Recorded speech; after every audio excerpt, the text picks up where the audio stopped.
Okay, moving on. Swim news. In the world of swimming, there isn't a lot going on. A lot of teams are starting their fall seasons and the programs, but every year, that week of Labor Day weekend, they have the ACAC, American Swim Coaches Association, World Clinic. It's where all coaches go and they can learn topics from top coaches and learn new equipment that they can buy. Anything to add to that? No, yeah, we've related to that. We had another topic we're going to talk about, but there's some coverage about the clinic. The swim world right now, after the super hype we had during the world champs, which was amazing, was great to watch. A lot of world records, a lot of great swims. After that, there's a natural downhill, and right now nothing really big is going on. Just kind of resets, Yeah, and it's good too. It's time for us to reset. It's good because as a club we're resetting as well. So we're on the same page as everybody else. Moving forward, and that clinic is kind of the kickoff. Let's have a great winter season, really. We obviously didn't send anybody there this year because we're here. That's right. Iowa, right behind the computer.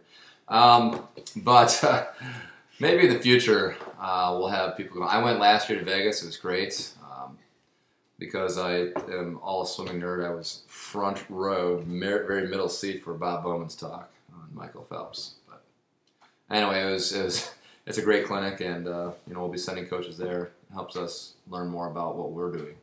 Right. Moving on, you want to talk about some tips? Well, the first tip we have listed down here is make sure you're always counting your kicks. Make sure you always have 6 kicks per arm stroke. 6 kicks per arm stroke in the freestyle.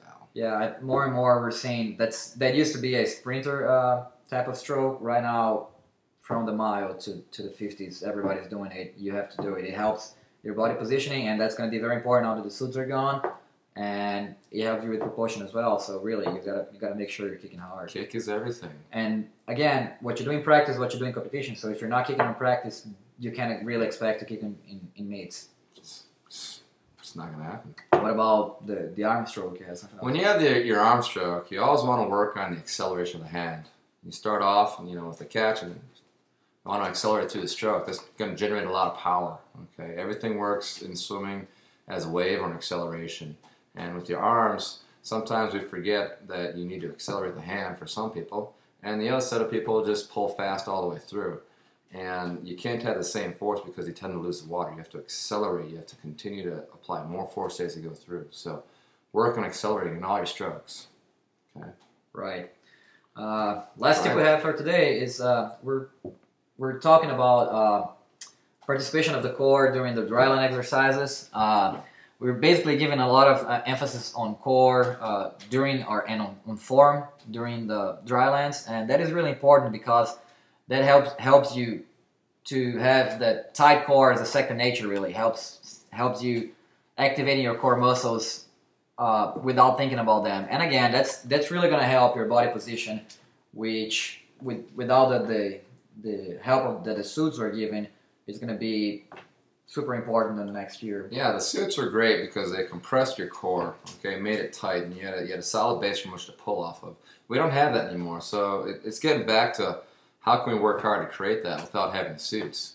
And Lucas, that's kind of his area of expertise is the dry land and getting everything tight in there. So really focus on that, because if you have to use brain power in the race to worry about your core, you're not going to swim fast. But if you work hard at it on the land so that it's second nature, like you said, you're going to fly. You'll be like, oh, competition, there you go. I'm going to swim fast now. It's good stuff. Right. Yeah. So again, just your coaches are going to be talking to you about form. Make sure you listen to them. Form during dryland exercise is really important. It's going to help you a lot, believe me. Last up. The swimming world was revolutionized as much by the suits as it was by one man, Garrett McCaffrey. He's kind of our hero. He went around all over the country, interviewed coaches, taped workouts, and put it up on something called flowswimming.com. That site is kind of dying. It was unfortunate because they fired him, or they had a disagreement. He moved on. And today we saw him, and it was like seeing an old friend, or like a stuffed animal that you left under the bed. You couldn't find it. Oh my God, there it was. And how good did that feel? Wow. Yeah, it's great. He's been added to the team of Swim World Magazine, and Swim World Magazine has a new website, which is www.swimworldtv. Actually, so I'm sorry. It's just swimmingworld.tv. Swimmingworld.tv, actually. Swimmingworld.tv. And it's a great website. It's doesn't have exactly all the features that flow swimming used to have and all the features that we're used to having as a resource tool. But again, Garrett is back to interviewing. We were following some of the ACAC clinics thanks to Garrett today, and he's got some great interviews over there already. He's been talking to some top-notch coaches. The director of USA Swimming had a great interview. He gave the keynote address for the first night of the clinic, and Garrett got the interview. And also a great interview with Dr. Dave Sala. He is a revolutionary coach. Because of our situation, not having a lot of pool time, we kind of have adopted, without knowing it, some of his training techniques. He does a lot of race-paced training. Well, you know what? We don't have time to do all this distance stuff. And Dave Salo has the top distance swimmers in the world. And without doing distance during practice. Yeah. Now, just remember, there are no shortcuts. You got to remember that his swimmers still work extremely hard, and they work out the same amount of hours as a distance swimmer does.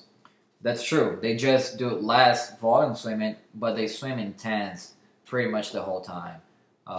His take was on Uzmaluli was that he hasn't done a 1500 in practice for a long time, but he holds 58 long course meters during practice. And for his 100 sets. So that seems to be the way to go right now.